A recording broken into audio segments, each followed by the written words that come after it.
We'd love to see as many people there as possible. And if you would like to kind of register for it, if you look in our Instagram bio, so at UCL Upbridge Sock Mob. Welcome. Would you like to introduce your name, year, course, and university? Yeah, absolutely. I'm Hanan Akbar. I'm a final year student at UCL studying social sciences with quantitative methods. Can you tell us your hometown? Yeah, absolutely. Burnley. So I'm not sure if you're a football fan. Yeah, Burnley. Can you tell us more about your society? Yeah, absolutely. So I'm currently president of the UCL Upbridge Social Mobility Society, and that's a society aimed at improving social mobility on campus and kind of giving people on campus a voice to voice their kind of opinion on social mobility. Could you remind us of the course you're currently studying at university? Sorry, pardon? I didn't hear that. Could you remind us of the course? Yeah, absolutely. Social sciences. Yeah, sure. Social sciences with quantitative methods. Why did you choose your course? Good question. I think when I was, doing my A-levels, what was kind of really interesting to me was kind of current affairs, and the society around us and why it is the way it is. So when I was kind of choosing what to study, what I really wanted to do was choose something where I'd be studying society. So that's kind of where the social sciences aspect came into it, because I chose to do social sciences over kind of a singular discipline like econ or sociology, just because it gave me more of a broad exposure. So with my degree, I study. It's incredibly broad, and the thing I love about it is you can kind of choose what you want to study and choose what you want to specialize in. So there's a lot of freedom for me to kind of explore what I like and then kind of go further into it. So I can study sociology, psychology, econ, migration, international development, kind of politics. It's such a broad course that it was great for me. And I think the reason that I kind of chose to do it with quantitative methods was because I've always kind of been, a kind of geek for maths, if you will. I love maths. So it was just an opportunity for me to kind of not lose that numerical aspect and still kind of gain those quantitative skills, which are incredibly valued in the workplace. You're now in your final year. Is your course a 3 or 4 year course? It's a 3-year course, but you can choose to do a year abroad if you like. What have you thought of your course for the last 3 years? Great question. Depends what day you ask me, to be honest. Depends what day you ask me. What I've really learned what I've really thought about is incredibly challenging. I think the thing that I've loved about it is you can pick and choose what you want. And so it's always been interesting for me. But I think it's just been incredibly kind of challenging and kind of stimulating is the word I'd use, because it really does push you, but it's a good push. It really really allows you to kind of learn more about yourself. Okay. Did you come from a sixth form or college background? So I went to a sixth form. What subjects did you take in sixth form? I took maths, chemistry, and psychology. Did any of these subjects help with your course? In all honesty, not in the slightest. So I think the maths that you do or the quantitative methods that you do in the degree is very kind of statistics focused. So my A-level maths didn't really help there. Chemistry, genuinely, I have not used it since.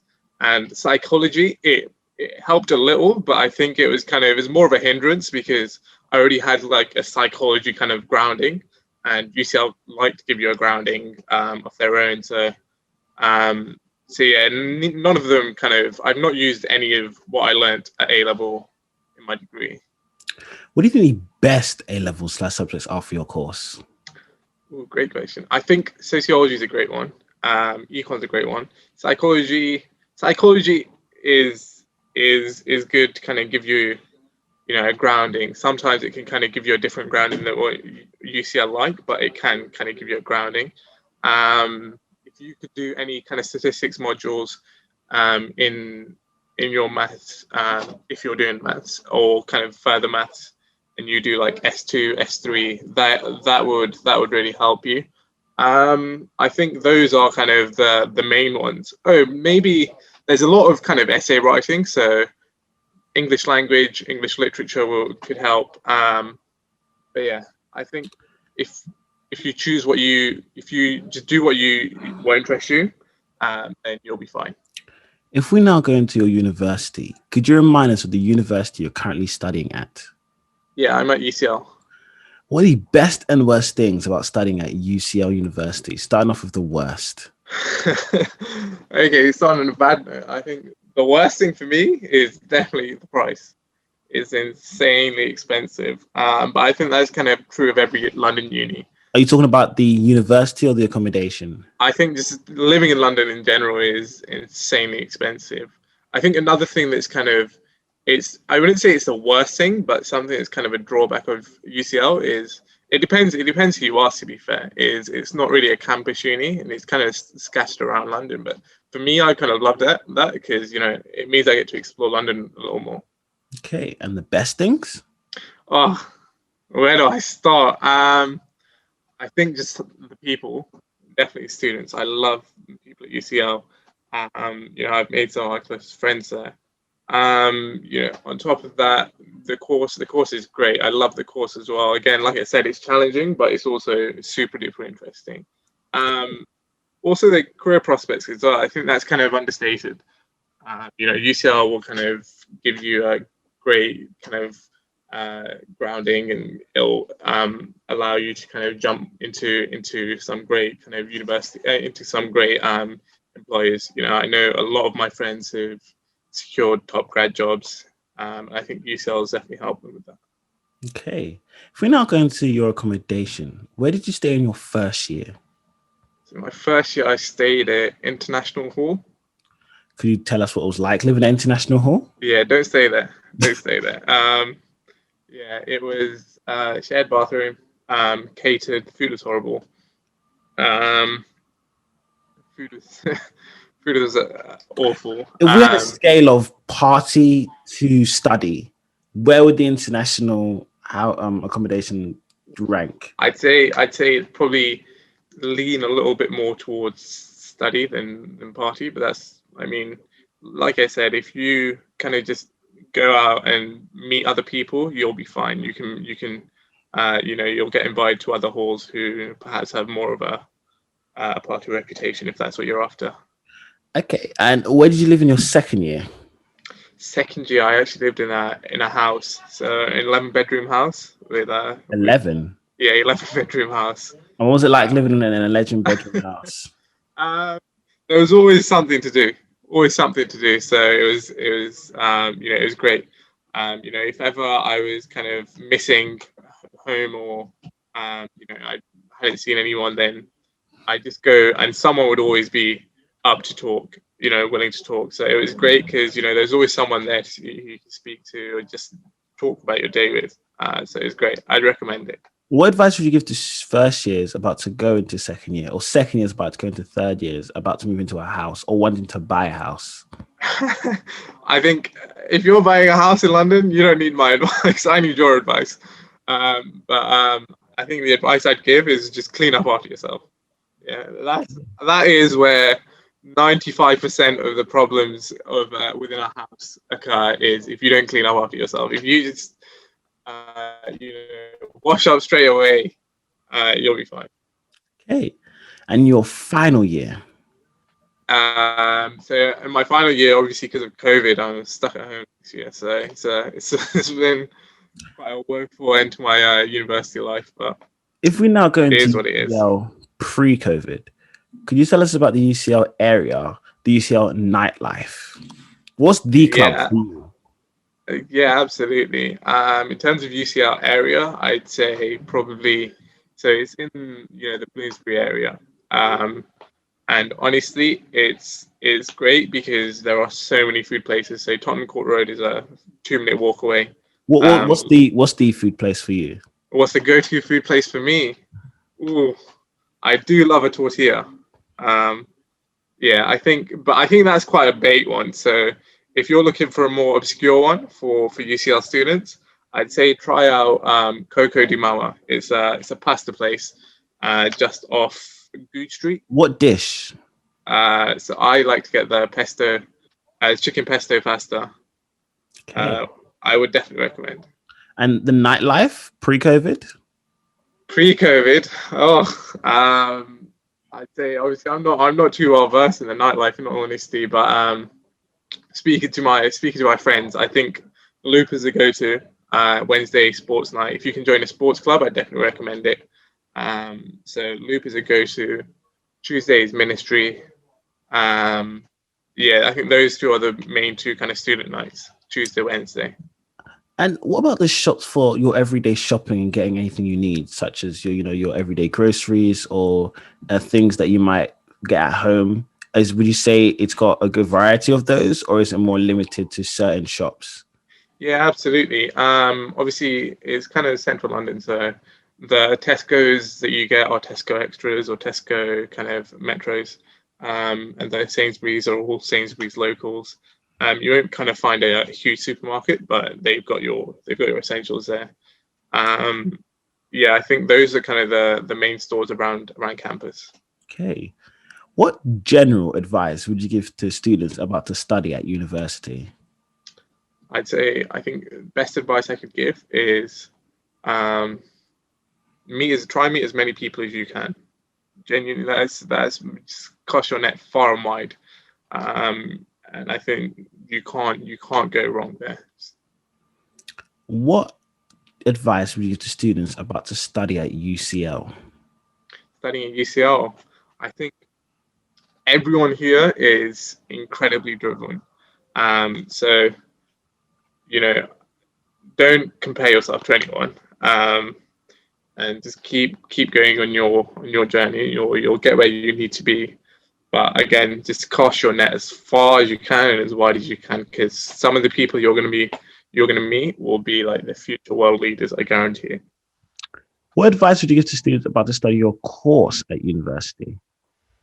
Yeah, absolutely. Now my course is like I said, it's incredibly broad. So I suggest that first year take a broad range of modules, and then second and third year, once you've kind of figured out what you really enjoy, kind of try to specialize more so on those topics. Okay. You chose going to university over an apprenticeship / going right into work. What path you to make this choice?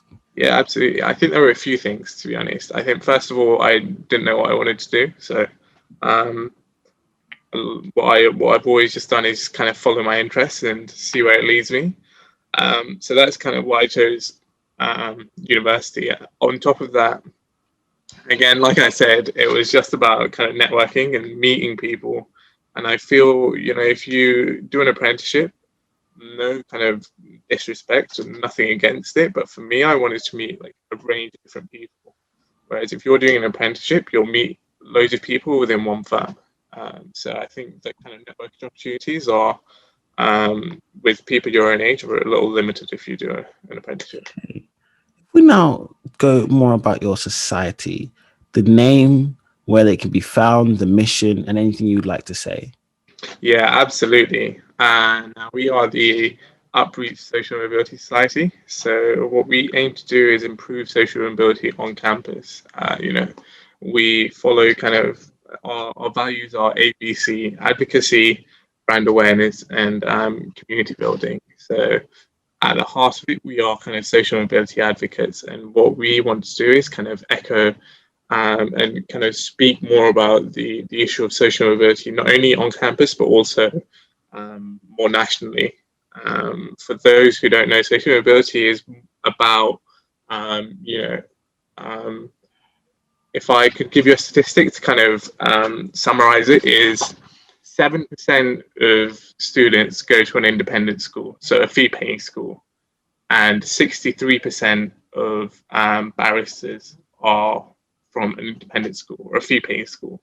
So from that, you can see that your background gives you a much higher chance of ending up in a corporate career. So what we're trying to do is kind of lessen that gap and show more people about this huge issue. Okay. At this point, I let students have what I like to call a free for all. You can say what you want about what you like. You can give advice. You can say something smart. You can say something dumb. Literally, the floor is yours. Perfect. Thank you. Okay. I think one thing I definitely like to do, and apologies for the shameless plug, but we are hosting an event with two huge people in the industry. So Nick Krasner and Katie Folds. Now, Nick is the youngest person ever to have his own UK regulated investment bank. And he also owns a consulting firm where he does executive search for the legal industry. And on top of that, he also runs a venture capital fund. Katie is, she works with Nick. She's a head of diversity and inclusion at Krasner Capital. And she is also the biggest producer of fees in London at her age. So, two insane people. And we are lucky enough to be hosting an event with them on the 25th of March at 6 p.m. So we'd love to see, this is something that I feel anyone could benefit from. So we'd love to see as many people there as possible. And if you would like to kind of register for it, if you look in our Instagram bio, so at UCL Upbridge Stock Mob. Mm-hmm. It'll be in the description also. Perfect. Then you can sign up to that through that. Hey. Don't forget to like, subscribe, and I'm plugged in. Amazing. Thank you.